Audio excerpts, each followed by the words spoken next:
be honest. I like overall Jack Mallers. I like his energy, his young guys, has done a lot of, for Bitcoin, etc. But since he started this 21 company, he just tried to put shades on strategy, on Saylor, and then justify to say, no, it's not true. I love them. They're doing great. It's this kind of hypocrisy, which I think is frustrating. And again, I remember also the slide deck when they presented 21, and inside the slide deck was a direct comparison with the strategy, saying that strategy is diluting shareholders, saying that strategy has no product. And again, Stretch was already there. The common equity for MSTR, it was the product. Today, Stretch is the product and the other prefer of the product. And I really like on the converse that Fongli and Saylor stressed out how many retail institute and customer they have with Stretch. More than 3 million families, or like 3 million individuals, own Stretch. So is it a product? Is it one of the most growing and faster financial product ever? So why still keep saying this bullshit? Hello everyone, here we are again after more than 10 days. We are back with our friend Batistoshi. We have a lot of things to discuss, what happened in the last few weeks, especially what is going on in Vegas during the Bitcoin conference. Here I am with Immortal. How are you doing? Hi, how are you guys? And in Indonesia, enjoying the last days in Asia, our friend Batistoshi. How are you doing, Marco? Yeah, Fernando, Diego, I'm doing great. It seems more than 10 days that we don't speak to each other, and a lot of things moved, as usual, in the Bitcoin ecosystem. So yeah, today maybe we will have a more spicy episode than usual. So I don't want to put too much outside already, but yes. And again, Bitcoin conference, I'm not sure if it's the right terminology for Las Vegas. I saw some clips. Bitcoin conference. It's pretty impressive how we turn into a shitcoin conference, and the Nakamoto stage more than often is just grifting, selling stocks or ticker more than discussing values or discussing Bitcoin. But yes. Yeah, the thing is that I was watching. So I didn't watch the stream of the conference because I think that the Bitcoin conference is shit, the same that they organize in Hong Kong. But I saw some keynote, and the funny thing was sponsored by Nakamoto, that is the worst Bitcoin treasury company ever, that they are selling Bitcoin, and also sponsored by Mara, that they also sell Bitcoin. So yeah, it's not the Bitcoin conference, it's the shitcoin conference organized by, I think, as we are going to discuss about that in the episode, but I think that David Bailey and the people behind Bitcoin Magazine and Bitcoin Conference, they are not real Bitcoiners. They are just people who discover Bitcoin in an early stage. They embrace it, and they make a lot of money out of it. And now they see Bitcoin as a way to make more fiat, but they don't have the same values that, for example, Michael Saylor has, Andrew Webley or Alexandre Lysette has, because they don't trust, they don't want to be Bitcoin become the predator. They don't want the hyper Bitcoinization. They just want to be an elite that makes more fiat using Bitcoin. That's my point. Yeah, and again, it's sponsored by Nakamoto, and Nakamoto has also shares in other companies. But anyway, also when they have this panel with discussing the company, or not only David Bailey but also other people of the Nakamoto team, the questions are so soft, and it's like as if Nakamoto is doing great, as if everything is comparable. Strategy on the same bucket of Nakamoto, on the same bucket of other successful companies, and it's absurd to me. And as you said, it has become a bit a shame. But yes, I agree with you. I don't see the full conference. I just see some speech, and then we will maybe start with the one of Jack Mallers and Tether. So maybe let me share here the press release directly from Tether. So as we all know now, for more than 6 months, probably even more, 21 is another Bitcoin company created by joint venture between Tether and and also Jack Mallers and few other investors, it was more or less on hold for more than 6 months without clear ideas on what they should do, what was the business model, either than complaining that Saylor is just creating, not creating Bitcoin product, and they just dilute shareholder. Whereas in this case, for them, and 21 should be an amazing company creating a lot of cash flow, etc. So still no cash flow, still no product, still nothing. But at least they announced that they will do a merger between 21 and also another part of Tether, which is Electron, I think. Yes, Electron, which is a private Bitcoin mining company, and also Strike. So they will create this big conglomerate, which I think it makes sense, especially between 21 and Strike. I think it was pretty easy to understand. But I don't know, guys, if you understand why also this other part of mining, which to me is very different from the Bitcoin service provider than Jack Mallers and also Tether are very strong into it. So combining with this mining company, I don't know, it seems to me a bit unclear how everything should match and fix together. And again, I'm still waiting what kind of product they would like to propose to the market, because they keep stressing that Saylor is not doing any product for Bitcoin, whereas 21 will be the best in class. So they came down to the board meeting, Jack Mallers, Paul Arduino, and the rest of the guys, and they say, we want to be different. We don't want to be the classic Bitcoin treasury company looking for expanding the Bitcoin balance sheet by financial engineer. We actually want to have physical or real products that generate cash flow. So far, so good. After 6 months of not going anywhere, as you mentioned, you say, okay, we are having some pressure because now strategy is killing it. Strive is killing it.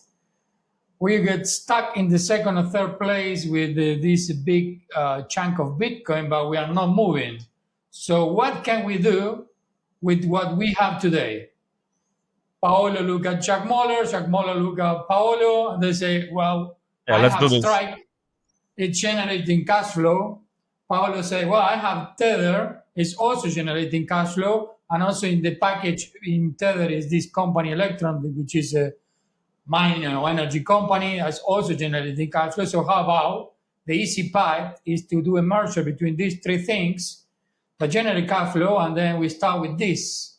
So in that sense, the plan makes sense, right? And I like also that they want to differentiate from the other treasury companies in this way. It's good. What is bad is the way they approach the proposal by saying what Saylor is doing. By the way, I admire Saylor so much, he said, with the hands like this. I admire Saylor so much, but what he's doing is very wrong. Very childish response and body language, very poor body language. He we doesn't are know going to talk why. about this later, but yeah, I want to say, yeah, I don't know if Strike, 21 has announced any Bitcoin purchase in the last time or ever announced. They just started with this big bunch of Bitcoin and never bought Bitcoin. Especially now when we see that many other companies strive. Let's put strategy out of the conversation because there is no second best to strategy. But Strive is buying. In fact, yesterday, in the last days, we saw SATA reaching pair and allowing them to increase their Bitcoin stack. We see Capital B buying. We see Smarter Web Company buying. We saw a Japanese company, MetaPlanet. A new Japanese company, Orange BTC in Brazil.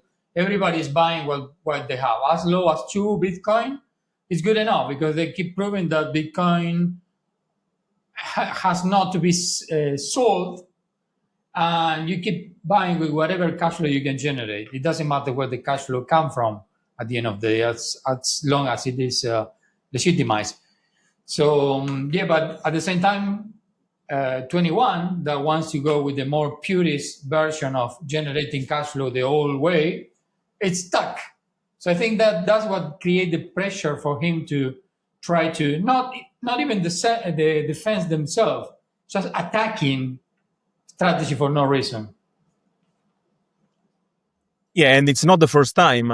I remember also when they announced 21 inside the slide deck. I mean, to be honest, I like overall Jack Mallers. I like his energy, his young guys, has done a lot of, for Bitcoin, etc. But since he started this 21 company, he just tried to put shades on strategy, on Saylor, and then justify to say, no, it's not true. I love them. They are doing great. It's this kind of hypocrisy, which I think is frustrating. And again, I remember also the slide deck when they presented 21, and inside the slide deck was a direct comparison with the strategy, saying that strategy is diluting shareholders, saying that strategy has no product. And again, Stretch was already there. The common equity for MSTR, it was the product. Today, Stretch is the product, and the other prefer of the product. And I really like on the converse that Fong Li and Saylor stressed out how many retail institute and customer they have with Stretch. More than 3 million families, or like 3 million individuals, own Stretch. So is it a product? Is it one of the most growing and faster financial product ever? So why still keep saying this bullshit? He also says something. He moved from trying to put shade on it. Then, when it wasn't that successful and he was being pushed back by his own audience, he started saying blatant lies, which is typical from the socialists to start doing that when they cannot defend themselves. He says something like in one of the panels, strategy ran out of people who borrow the money at 0%. Now they have to charge 11%. Now they have to pay 11%, I mean. Which is a total lack of understanding of the whole dynamic. Yeah, let's now that we are talking about Jack Mallers, let me share the things that I have to share. Yeah, go ahead. So I have the videos. Let me check this window. Yeah, Let I totally. check. I Let me listened. share the videos when everything started. That is in his show, in his own channel. Let me check here. Yes, I'm sharing, right? So he started with all this bullshit on his own channel. But that's I don't know if that was let's check the chat. If that was the answer you guys were looking for. Jack is the biggest hater of Saylor. I'm not a Saylor hater. I'm not. I don't know how else to ask questions. Because here's the thing, guys. Let me just say this. I'm never, ever, ever, ever, ever going to just recommend things and say shit to be popular. Ever. If I'm being an idiot and I'm not getting something, I'm willing to admit that. I'm not shy to admit that. Unless I deeply understand it and I use it myself, I'm not going to get on the internet and just say things to be popular. It doesn't mean that what someone else is doing is a bad or a good thing. It just means I don't get it. And these are the questions in the commentary that I've had in my own life, both professional and personal, with friends, with colleagues, with investors, just trying to figure it out. And I can't sit here and tell you that I've totally figured it out. I don't know. But Michael's clearly an unbelievably smart guy. So could he have figured something out that I still don't understand? Yeah. And by the way, it wouldn't be the first time. He's figured out a lot of things before the rest of us. So I'm not a hater in any respect, like at all. And like I said, I hope it works. So I remember, I don't get the exact thing here, but I remember that during this, we were watching together with Diego, and he started criticizing the Stretch, basically, right? No, it was the whole thing. He started with that. I'm not a hater, la la la, and then goes on. I don't understand the strategy. They are taking your money. Then he tried to turn it around, like what strategy is doing is taking your money to buy Bitcoin to make it look like you are being the fool for buying MSTR. Yeah. And then the whole audience in the chat start killing him, Check. like total destroy him. Here's and the audience, I don't remember, let me check. I don't remember, I couldn't find it, but the audience was saying that I own the Bitcoin to strike, and then from there you can sell it. It's difficult for me to execute on a sell order without knowing I'm going to get the thing you're selling. You can just claim to want to sell it, and then I go and sell it, and then you say, oh, never mind. And now I'm just like stuck having sold Bitcoin that I don't have. But if there's something more specific you're looking for. Here, let's say, I own BTC and MSTR. I don't understand the future long-term payment operations either, but I love them buying shitloads of Bitcoin and 75K. Ingenious. The valuation in 4 years will be incredible. So all the people, Shaq doesn't want to recommend a product that returns 11.5% annual. So all the people, the amazing of this chat of this show of Jack Mallers was that the people on his audience start confronting him.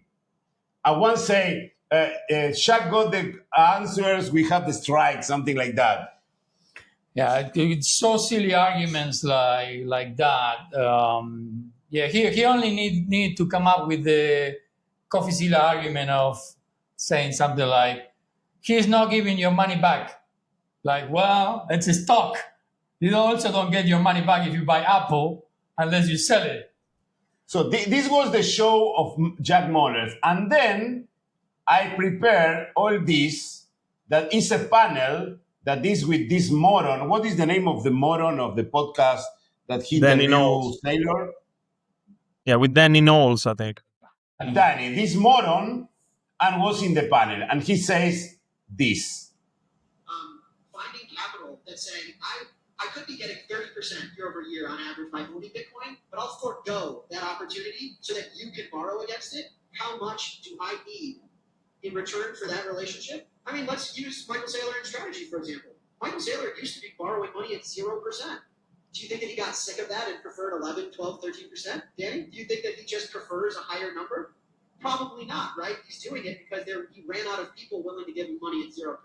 And so if you're going to ask someone in the crowd, hey, don't buy Bitcoin, buy Stretch. Well, how much are they going to demand from you to take that deal? Turns out what Michael Saylor's paying is kind of what the Bitcoin lending rate is. So it's how much do you have to pay someone to say, I'm not going to buy NVIDIA, I'm not going to buy Android, I'm not going to buy Bitcoin, I'm not going to buy really nice real estate, I'm going to lend it to you. I know it's pristine collateral, but people need to appreciate that's what the market is made up of. Ultimately, I don't know, guys, what do you think about that? Because what he's saying, he's reacting like CoffeeZilla, to be honest, because he's saying, no, why people give money to Saylor instead of buying Bitcoin? He's doing the same. It's even worse. Starting with the lie, which is people give. If Saylor gets money at 0%, in first place, it was never 0%. The only time where you can get money at 0% was probably during COVID or during the post-financial crisis. What happened is he got the convertible bonds at 0.70 something percent, which was the best possible capital allocation for the money at the time. But that, as we all know, it's from the accounting standpoint, that's considered debt for the company, and it has an expiration. So he's trying to compare that with what the preferred stock can do for the company, right? While the convertible bonds can got strategy something like 1 billion per each of these instruments, is limited to that. But the perpetual stock is perpetual, so he can continue to expand that. And also it's a totally different product that allows strategy a continuous bid on Bitcoin. And it also, Saylor also explained this on his presentation, it starts from a different design, which is not thinking about how can we get more for the company, but what the market actually needs. The market is needing a product without volatility, a Bitcoin product without volatility that pays fixed income. Now, a couple of options to do that. I could say, well, if the risk-free rate is 3.75, maybe we can come up with a product that pays 5. Sounds fair. Thing is, Saylor knows, because of the whole Bitcoin thesis, that we have a money debasement of around 8% per year. So it wouldn't be fair to offer the public a 5% when you are devaluating them. So that's why all the preferred stocks from strategy start at 8%. Yeah, right. So it came from a different angle, which is what the market actually needs, and this is the best possible rate that we can offer them, considering always that to the question of where the money comes from, it came from the appreciation of the underlying asset. If you have an asset that appreciates at 40% CAGR and you're paying 11, that's where your money is coming from to pay the dividends. You keep the difference between 11 and the 38 or 40%. So pretty simple, but he had to create this lie around the concept, trying to make the actual holders of Stretch, who probably don't know much about how the whole dynamic works, feel like a fool, like if Saylor would be fooling them, taking their money to buy Bitcoin. That's what actually bothers me more about the Jack Mallers pitch. Yes, and also because Saylor explains perfect in his keynote speech what is Stretch and for what it was designed. That's the point. Stretch is designed for people who don't want to buy Bitcoin because they cannot handle volatility, for people or for companies. That's why he created Stretch as a way to offer to these people a better return than the banks, is to finish the scam of the banks do to your money, that they have your money and they pay 0 or 0.25% because and they have your money. Saylor comes with something perfect, and he backs with Bitcoin. That's the point. And Jack Mallers, I think that he understands that. The problem, and we are going to analyze about that soon in this video, is that he is jealous because he is one of these old Bitcoiners that now see their throne threatened because new people that is coming and is understanding how to boost the Bitcoin adoption in the way that is not the way that they want to boost the Bitcoin adoption. I don't know what you think about that, Marco. Yeah, no, I agree with you guys. And to be honest, at first, months ago, when I listened for the first time, Jack complaining or try to put some shade, I thought, yeah, maybe he didn't fully get into the strategy, what they're doing, etc. But now it starts to be way too obvious that, as you said, it's probably is jealousy, probably is coming too far. I mean, Saylor come too far already. It's a kind of monopoly. And again, for me, seeing someone on stage multiple times complaining about someone else, it's very childish. I mean, he's the CEO of 2 publicly listed companies. You have 40 minutes or 30 minutes time on your stage, and you spend on both panel majority of time referring someone else, putting shades on someone else, and on top of it, this guy is here, and then you conclude by saying that he's probably the best person that ever orange pill people on Bitcoin, is doing amazing things. But still, you keep saying that the product, they don't sell a product, that they just take money from other people. It's hypocritical. And again, now I start to really question. And I think, yeah, it's jealousy and simply he start to realize that now he's no longer, the kind of central figure, because Saylor stole the show to everybody. Because what strategy is doing is unbelievable. Yes, and someone I sent to Diego, someone in the Shitcoin magazine video put, Mahler looks like a high school kid that got his lunch taken away by a bigger high school kid named Saylor. Yeah, it's pretty accurate. Yeah, let me share the last video about Jack Mallers that was Let's think, Fernando. Let's think, just to close on the video you showed before on the panel.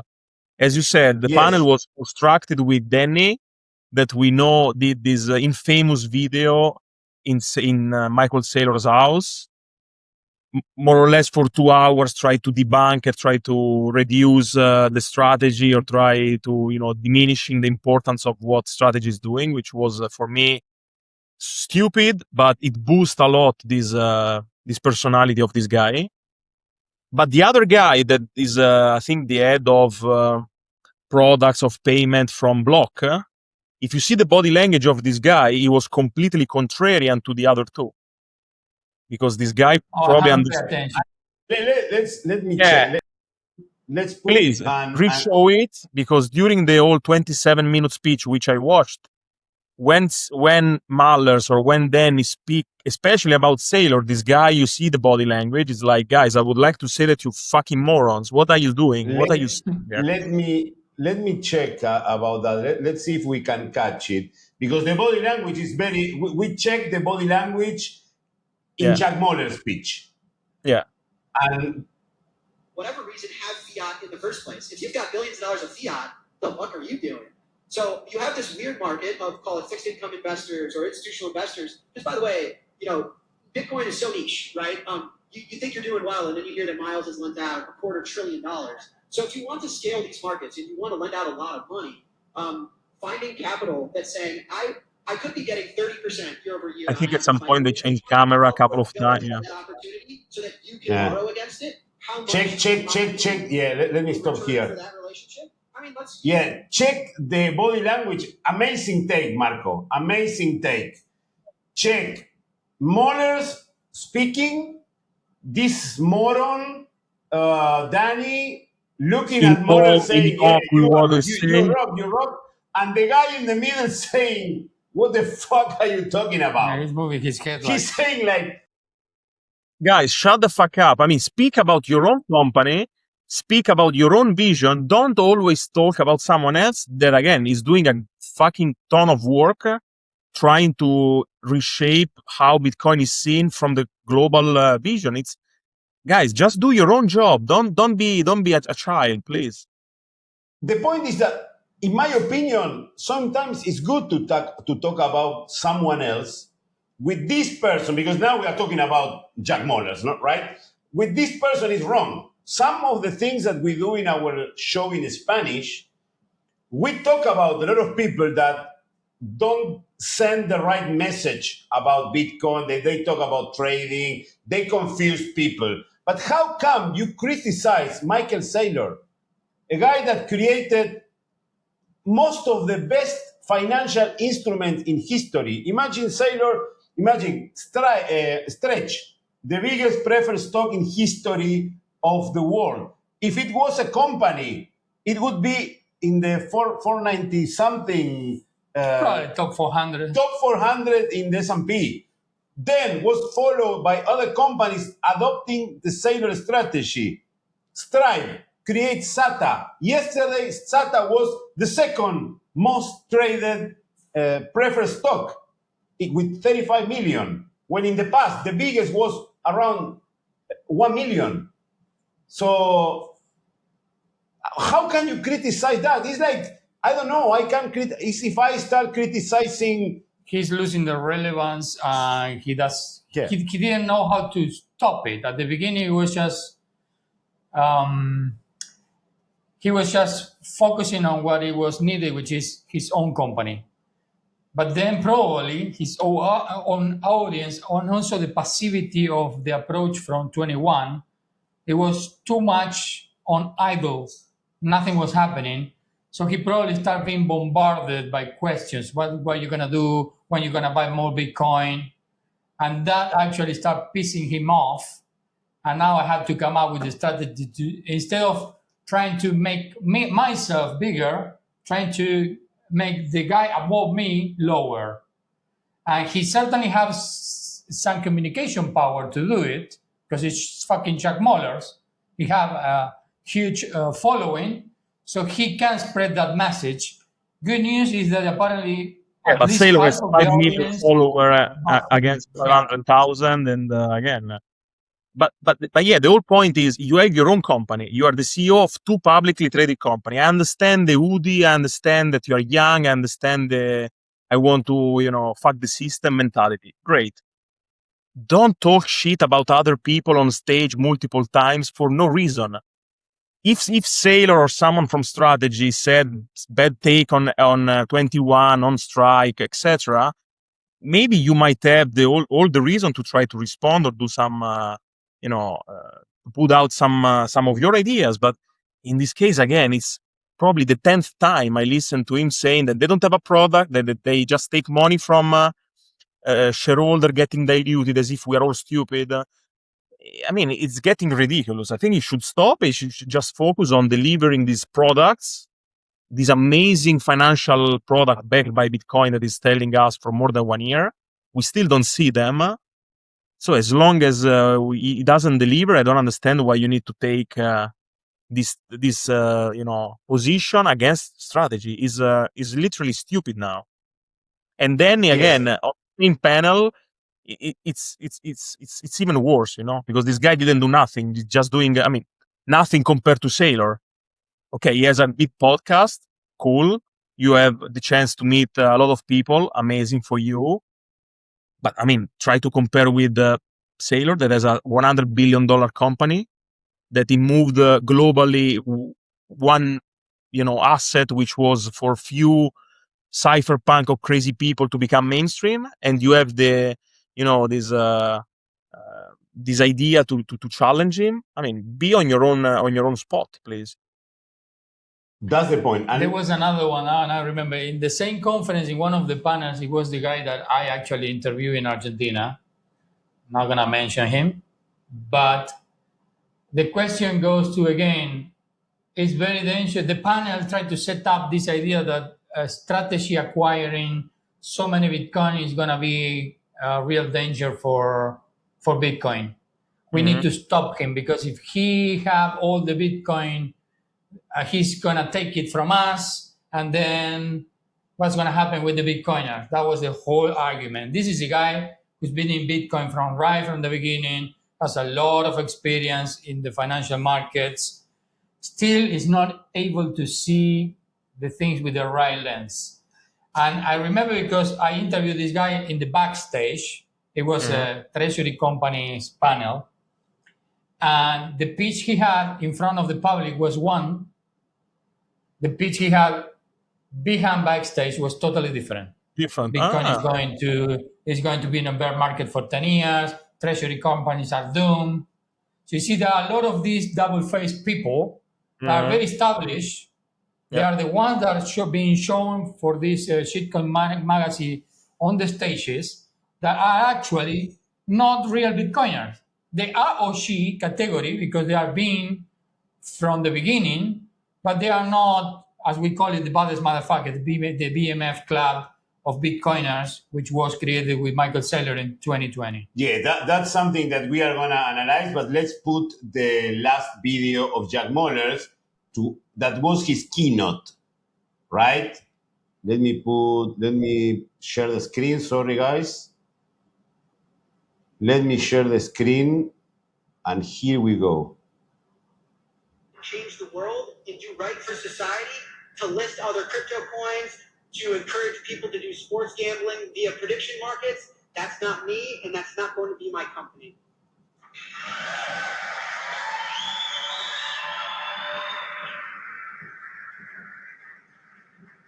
I also want to be clear that I absolutely admire Michael Saylor. Somehow, the internet works in mysterious ways. People think I don't. Of course I do. What a genius. What he did is one of the more remarkable stories in the history of finance. Bitcoin treasury companies are great. I think they've been a net positive for the space. I mean, I think Saylor's orange-pilled more people than arguably anyone ever. You can certainly make the argument. But for me, I want to build things. I'm a builder. And to me, Bitcoin not only lives on a balance sheet, but also in the hands of the people. We need to build products. I want to see Bitcoin improving everyone's life in ways that we couldn't have imagined 20 years ago. I want to be able to get a Bitcoin line of credit. I want to be able to live on a Bitcoin financial services platform. I think Bitcoin can change the world so much further than just capital markets. Just do it. So, to me, my company will aim to do both. As long as I am the CEO and I set the direction, that's who we are. And ultimately, this is who we are. And I cannot check when he's with the. Yeah, when he crosses his arms. Yeah. Yeah, but the point is clear, Fernando. It's very clear. What I want you guys to understand is when I say I don't view 21 as No, it's okay. It's okay. So I was trying to check, but the message is clear. Let's cut it. The message is clear. At one point, he was talking about Saylor or something like that, and he was talking like this. Also, the difference between people talking and people doing, right? He can talk all he wants about the future he's going to build, and probably he will build it. But on the other hand, Saylor goes tomorrow and buy more Bitcoin, which is doing the future tomorrow, today or tomorrow, right? That is a more strong approach than just talking and talking and talking about philosophy. Yes. What do you think about that, Marco? Yeah, no, I think now we have a lot of clues telling us that probably, as we said before, now is a bit jealous that someone from that came into Bitcoin much later than him, that is much older than him, that he doesn't have many technical expertise within Bitcoin specifically like Saylor, because he was doing different, business lines for 20 plus years, could overtake everything in 6 years and becoming the monopolistic company and becoming even bigger by the day. I think the only aspect that he found maybe a bit lacking in strategy until 2025 was that they didn't have a specific product, and he used this narrative to create the alternative, which is 21, but he came late because the product is already there. Again, I want to see 21 merge with Strike and Tether create other products for us. I want them to be successful and create new products, maybe, more Bitcoin oriented than Stretch per se, but still, I don't see nothing. And why you keep complaining about someone else that actually is trying to push forward the industry? Is trying to change the mindset of politicians, is trying to change the mindset of entrepreneurs and CEO. Do your stuff. Don't blame someone else, and don't be with this tendency of accusing, because at the end of the day, you say, no, I love him, but you're accusing all the time. So stop this childish behavior. You can do it maybe on your own podcast on Monday morning, but don't do it in front of other hardcore Bitcoiners. Don't do it in front of a big panel or stage. And remember in the previous episode, I think we were discussing about the issue with this proposal, the BIP 361 or something like that. Yeah. And our conclusion was that there was still a lot of socialists or Marxists inside the Bitcoin core developers. Well, this is another expression of this Marxism inside the Bitcoin community. And Adam Livingstone described it the best, as usually he said. These Marxist Bitcoiners are like vegan butchers. Yes. So let's share the video because, talking about that, this is something that we are discussing with Diego for a long time, no? That the Bitcoin community has these OGs, that they have their vision of how to grow Bitcoin.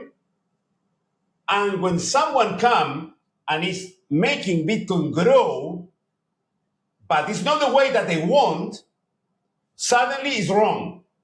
And we need to take the Bitcoin out of Saylor. Let's share Adam Livingstone because Adam is one of the biggest communicators that the Bitcoin space have. I It's incredible the way he has to communicate the message, the way he speaks, and people like it. And let's share this because this is pure gold. I want to see him in the stage because this is pure gold. Let's share. Let me put on here. Good day, everyone. My name is Adam Livingston, and I am the Bitcoin Wizard. Ladies and gentlemen, today we need to talk about one of the funniest psychological collapses in modern financial history, and that is the anti-Saylor Bitcoiner, because these people are everywhere. These creatures are so ideologically confused, so spiritually over-leveraged, so emotionally short Bitcoin adoption that they spent 15 years yelling that everybody should buy Bitcoin, and then they watched a public company with hundreds of thousands of shareholders buy Bitcoin, and then they immediately called the moral police. These people apparently wanted Bitcoin to win until winning involved the 10K. They wanted global adoption of Bitcoin until adoption arrived, wearing a suit, raising capital, filing with the SEC, and buying Bitcoin with unprecedented industrial efficiency. And now suddenly the revolution is moving too fast. Now suddenly the free market of Bitcoin is dangerous. Suddenly the voluntary shareholders allocating capital to a public company now is some kind of Marxist Halloween nightmare. And this is where it starts to get really hysterical, because we are witnessing total bewilderment from a certain tribe of Bitcoiners. Yes, the same people who like to say that Bitcoin is for everyone. Everyone. Really. Individuals can buy Bitcoin. Families can buy Bitcoin. Podcast hosts, they can buy Bitcoin. Oh, sorry, well, it's like, anyways. Let's cut it because I hope people go and watch the full video. I'm not going to play the full video, but you see the idea. The same people who wanted Bitcoin to be adopted, now... When it's adopted, it's a problem who adopted. The problem, yeah. Isn't that communism? So that's the point. They are like a tribe that they want Bitcoin. They want to be... Adam says it in the video, so I urge the people to go and watch the Bitcoin, Adam's Bitcoin, to subscribe to his channel because he's amazing. And he says that these people are like butchers, vegan butchers. And also they say that they want that Bitcoin keeps like their relic. They want to keep recognized like the early adopter and use Bitcoin, but not for everyone. So that's what he said.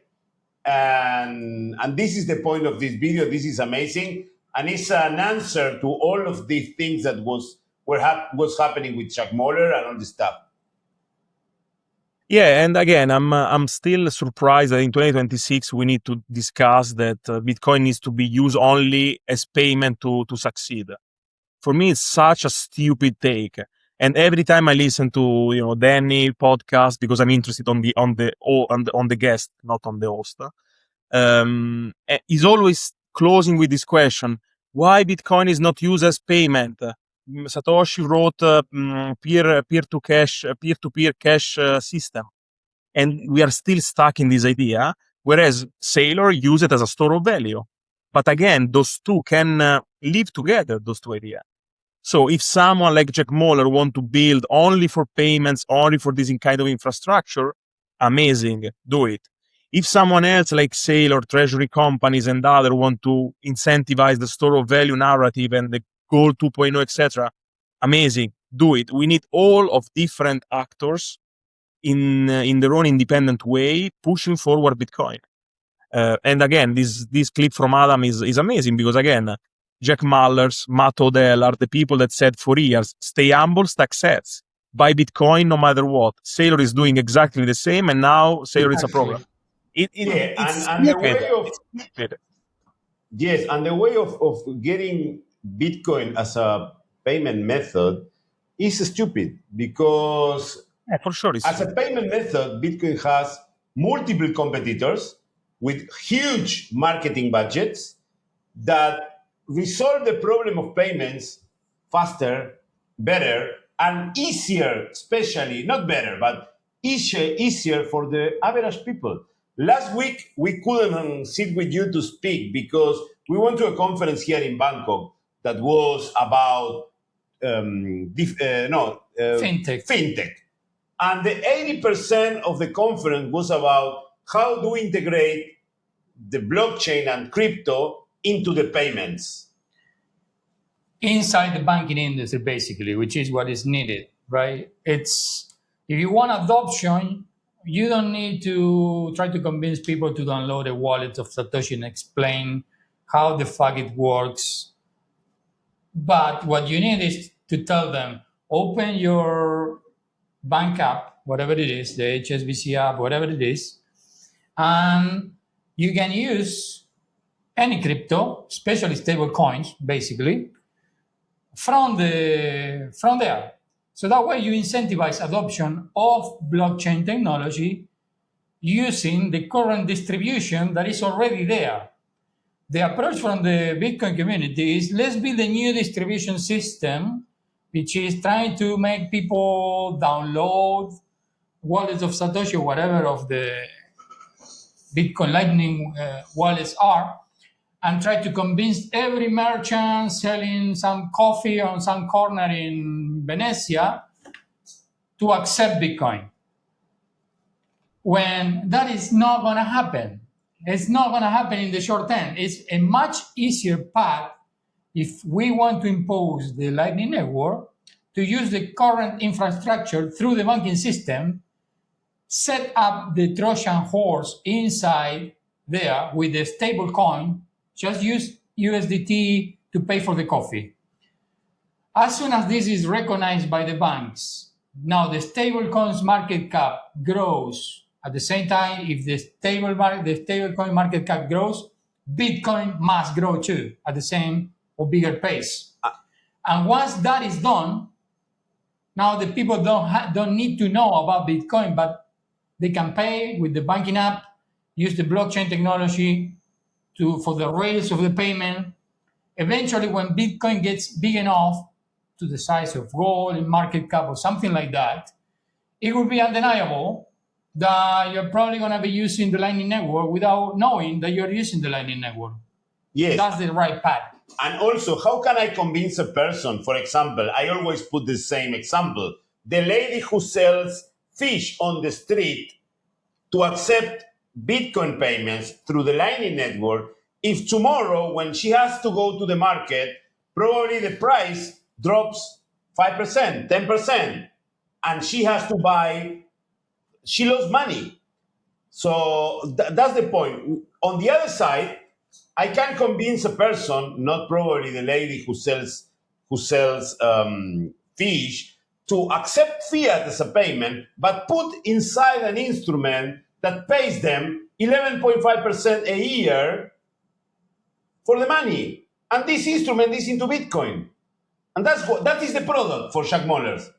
A product that can make a person keep their cash without devaluating. That's the product.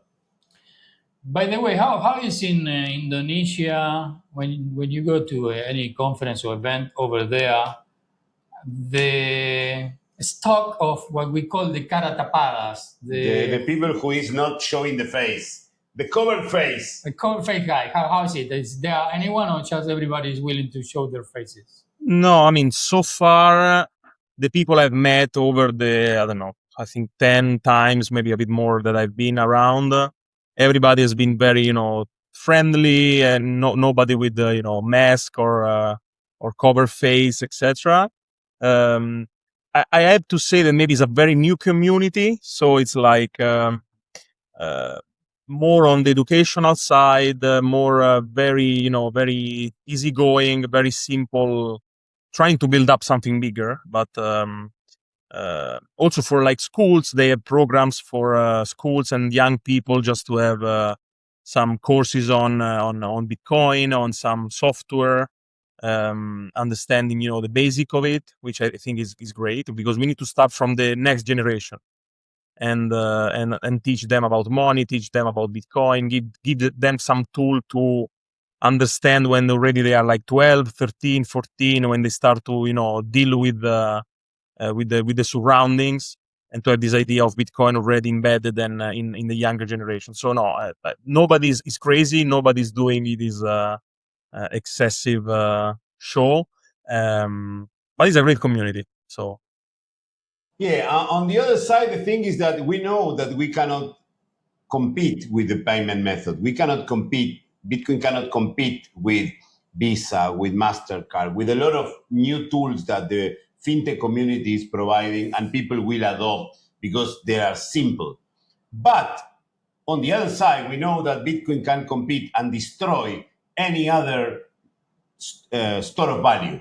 So that's what Saylor discovered, and that's what Saylor is pushing. Because if someone is watching this and go to the channel and watch the video that I recorded with Leopoldo Bebchuk, a former strategy employee, Saylor wanted to, when he started building Bitcoin stuff, he started to build things for Lightning Network. But then he discovered that was like a battle that he already lost. So then he focused creating financial products backed by Bitcoin. In the conference, there was another presentation from Block. They announced it with very good headline, by the way. They say 800,000 new merchants accept Bitcoin, one every 8 seconds. Now, read the bottom line. From the 800,000, how many of those actually ever receive one sat? That's the point. Less than 1%. That's the point. So one thing is building the infrastructure. It's a great initiative that it's great, but again, we don't have to confuse the one with another. They are in parallel for me. So that's the point. I mean, what is good about that is that they set up the infrastructure. Correct. You have to show it off that is available. But the bigger problem it's not the infrastructure itself. The infrastructure is already over there. You can even use the bank apps to absorb the infrastructure. The problem is the demand side. You don't have people willing to pay with. So it doesn't matter that I have here a POS with the Lightning Network. If I want to sell anything and nobody is willing to pay actually using that app. That's the biggest problem. So, I mean, they get it right that you also have to first with proposing the infrastructure, but now it's going to be a really, really big problem for the adoption. In fact, another news that we read today was Meta. The headline puts the Meta logo and the Bitcoin logo. Meta now accept crypto payments. Wow. No, again, we'll pay to the creators. Whatever it is. Read the small letter. It's not Bitcoin. It's Solana, obviously. They couldn't do it with Bitcoin, but they choose already Solana. So it's a hard battle. So we need to focus on the store of value side of things. Meanwhile, the guys who want to keep working on, of course, payment methods, go ahead.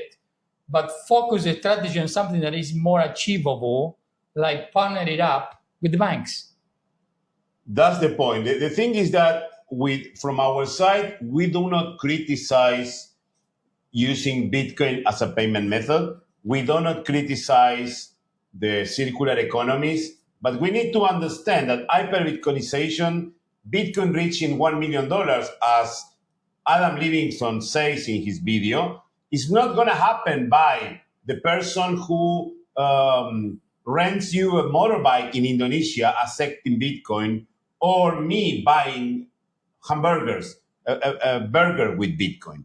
It's going to happen when we push the Bitcoin market cap to 30 trillion, 50 trillion.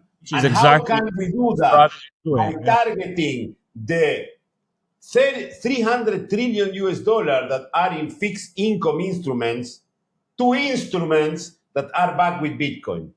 So to products that are backed with Bitcoin. So that's the main thing. And I think that the OGs, they understand how these products work, but they are jealous and they are angry because they lost the popularity on the world, and the Bitcoin adoption is not being done as they think that must be done. Yeah, and me, I always thought about Bitcoin that, again, to succeed, it's 100% it needs to succeed the store of value narrative and the store of value of Bitcoin itself. If you have a lot of people using it as payment, it's not necessarily going to succeed if it failed the store of value side of it. So for me, it's like, if I need to give a percentage of importance, I would focus like probably less than 5% on payment and more than 95% on store of value, which for me is what Saylor actually understood after 2023. And that's what they're doing. They say we have 300 trillion of potential inefficient instrument. Even if I only got 1% of it, as Fong Li said on the stage, we as a company by ourselves and only by ourselves can push Bitcoin to 3-4x. It's only one company. So why they should spend time on try to create other product, etc. They needs to focus on the store of value, then block, then strike, then 21. I don't know. Other people can focus on other things, and I love to see it. But Bitcoin will succeed only if the store of value will succeed. Payment is a second order effect, I think. The payment side depends on so many variables. It's like having, from the engineer perspective, it's like having a internal combustion engine with thousands of moving parts, that if one little thing fails, the whole thing fails. On the other side, you have an electric motor, which has fewer parts, so the probability of failure is less. The performance is better. And the other thing that we ran a model this week in the Spanish podcast was to know exactly how the money moves into Bitcoin and internally. So you've seen all these posts saying the balance in the exchanges has been dropping. And you've seen this forever. It's 2 million, then it's 2.1, whatever. You can keep seeing coming in. So I ran a model to actually understand where the balances of Bitcoin actually are. And the conclusion is I couldn't even bother about considering anymore the balance of Bitcoin in exchanges, because that is around 2 million. What is more important and is affecting the Bitcoin price right now is the balance on the whales wallet, which are in cold storage. This is 4.5 million Bitcoin in cold storage held by wallets that have more than 1,000 Bitcoin each. So it's a very few individuals. It's less than 3,000 people that have this power. So what is happening with this dynamic where the treasury companies or the ETF are buying Bitcoin, from where they are getting the Bitcoin? They're not getting it from me. They're not getting it from real Bitcoiners. They're getting it from these whales that are OGs without no conviction on Bitcoin. They've been selling because they thought there would be 4-year cycles. So the other thing that I checked with that model is, could it be possible, another data point that is important is these whales have been dumping around 40,000 Bitcoin per month. So my question was, what could it take only for strategy, forget about me, Fernando, you, Marco, or any other Bitcoiner around the world, if it only strategy exists on the market, how long would it take to the current pace of accumulation of Bitcoin from stretch to buy all the Bitcoin held by these paper hand whales? And the answer is around 4 years. So only with strategy at this pace, not increasing. If it increases, obviously it will get reduced. So in 4 years, we will get rid of all these paper hand whales. And now we have an ecosystem with pure diamond hands Bitcoin. Guess what's going to happen with the price at that point? Not even the Power Law will be able to predict the pump. Yeah, for sure. We don't go to $10,000 per Bitcoin as some bears kept saying. Yeah, I think that is the point. And again, as a conclusion, we must go for Bitcoin as store of value. and what Saylor and many other companies are doing is the way that we have to increase the market cap. And with the market cap, when we reach a huge amount of market cap, for sure, we can start talking about Bitcoin as a medium of payment. So we need more Saylor, we need more BlackRock, we need more Morgan Stanley, we need more Andrew Webley, we need more people like Adam Livingston pushing the message. There was another amazing Adam Back too. Adam Back. We need more Adam Back, that is a guy from the OG cyberpunk that he pushes the adoption. And we also need people like Jack Mallers, people who wants to create circular economies. We are all Bitcoiners, but we need to understand that if we want to go for the big Bitcoin revolution, to push the adoption, we must increase the market cap of Bitcoin, and few companies can do it. Few financial instruments can do it, so we must root for this financial instrument. Another amazing video we saw this week was the Chef Walton one, that he was explaining. I'm not going to share it because that's the whole topic for another episode. This is the whole topic for another about episode. How to actually create these Bitcoin products, but are friendly for the rating agencies, because the rating agencies will open the door for more Bitcoin adoption. So I think that's what is happening. The old Bitcoiners, the old podcasters that were the reference of the market, and they were all appreciated in the conference, and they all speak in the conference like in a campfire. They are jealous and they are angry because all these new people that understand the way to push Bitcoin to the massive adoption is coming. Saylor, the rest of the treasury companies, BlackRock, the guys from True North, Adam Livingston, and all these people that are understanding the real value of Bitcoin, and are pushing for Bitcoin Not only understanding, right? They are executing. Yeah, that's the point. They are executing and pushing Bitcoin to become the biggest revolution of humanity, and make humanity type 1, 2, 3, and 4 civilization. That's my take. Yeah, finger crossed, guys. But I mean, sometimes we just need to give Bitcoin the time. Sometimes it's just a matter of time. Bitcoin proved over 17 years all the technical properties, and now it's just a matter of time. So maybe we wanted or we wish to become faster, to grow faster, to become a bigger number sooner. But at the end of the day, Bitcoin is just doing what it's supposed to do, considering all the chaos, madness, and everything that is going on. And I think the bear market is over, and it was a flash one.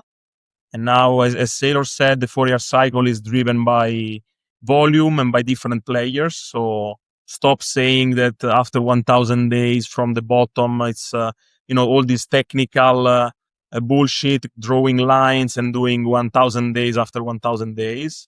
And just stay humble and stack sets, and don't be mad if people stack more than you. Right. That's the key point. That's a great way to close the conversation. Well, amazing episode, guys. See you next week. I think that we need to arrange the day, because you are going back to Italy. So let's see how we can catch with the agenda. Time difference, but amazing. So thank you very much for being here. See you guys next one. Thank you very much, Marco, for being here. And thank you everyone who is on the other side. I forgot to ask, what is your social media so the audience can follow you? Fernando, thank you. It's mainly on X at Batistoshi93. And I think by the end of this week, hopefully I will publish another article. I think will be interesting on Satoshi, on some stroke of a genius. He had many, and brilliancy. And hopefully also in this article, I can explain why. So people can check my profile, other articles, and feel free to DM me or any question about Bitcoin. I'm open to have healthy debate and conversation. Excellent. Again, if you like the episode, give us a like, subscribe to our channel, follow us on social media, follow Marco on social media, because doing so, you help us a lot to keep painting the world orange. See you in the next episode. Stay humble, stack sats. Don't be jealous if someone stack more than you. And remember, we are all Satoshi.